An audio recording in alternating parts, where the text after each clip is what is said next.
What's up guys? In this video I'll show you how to permanently enable the right click menu option to show you all the options it has. For example, if I click on this icon,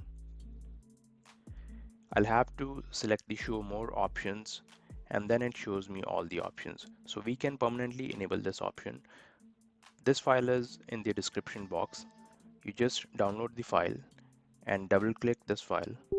It will make some registry entries. Click yes, and then it will enable the option for you.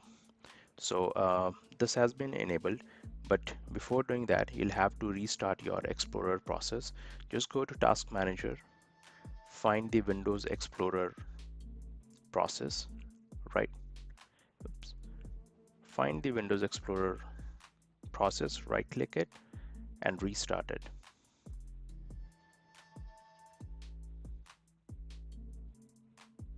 Once you have restarted the Windows Explorer process, you shall see the right click menu option enabled for you. So it is enabled now.